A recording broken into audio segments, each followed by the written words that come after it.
დონალდ ტრამპმა უკვე გაასწრო ჰილარი კლინტონს და უახლოვდება საჭირო 270 კოლეგიურ საარჩევნო ხმას, რათა გამარჯვებულად გამოცხადდეს.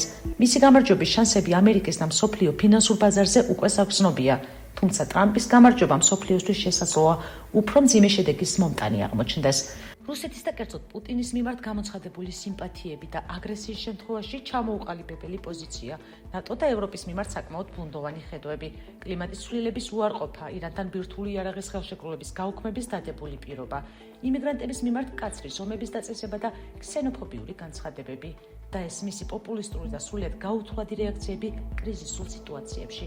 გახლავთ ის მცირე ჩამონათვალი იმ ფაქტორთაგან, რომლებმაც შესაძლოა საქართველოსაც იქონიოს სერიოზული გავლენა.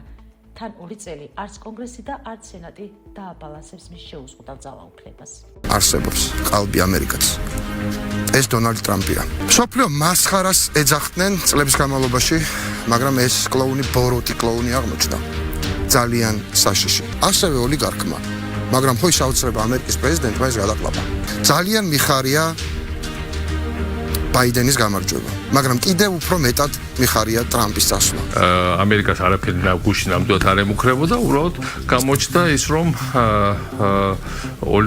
მაინც რაღაც ოლიგარქიული ინსტინქტები ტრამპს აქვს პირად ურთიერთობებზე მაღლა დააყენა თავის პირადი ინტერესები, იმიტომ რომ ასეთი არის ოლიგარქის ბუნება.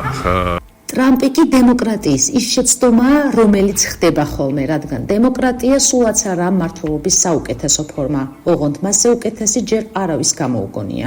ჩემი ქვეყანა არასდროს ყოფილა ისეთი რუსული, როგორც ტრამპის დროს. ყველაზე სუსტი პრეზიდენტი ამ მხრივ, რუსეთთან ყველაზე უფრო კარგ ურთიერთობებში მყოფი, საქართველოს პრაქტიკულად რუსეთისთვის გადამცემი პრეზიდენტი უკვე შეიცვალა ამერიკის შეერთებულ შტატებში, ბაიდენია პრეზიდენტი. დემოკრატიული სამყაროს წინააღმდეგობში ტრამპი პუტინის უზარმაზარი გამარჯვება იყო.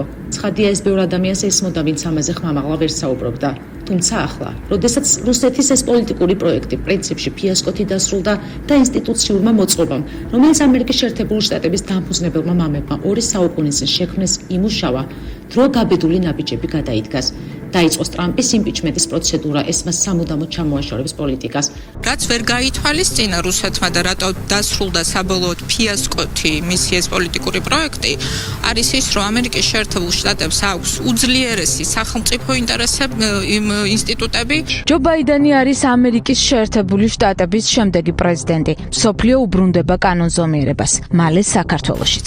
ამ ტრამპს, რომელიც დღემდე თავს აცხადებს პრეზიდენტად, ამ ტრამპის ადმინისტრაცია და მისი ნასხლეტები არის ის, რაც ხდება საქართველოში და არის ის, რაც ხდებოდა კირგიზეთში. ტრამპს დაიჭერენ, როგორც იქნა საიდუმლო და ზესაიდუმლო დოკუმენტების უკონტროლოდ სახლში წაღებას არავინ აპატიებს მაგ რუსეთუმე ჩმორ კლოუნს.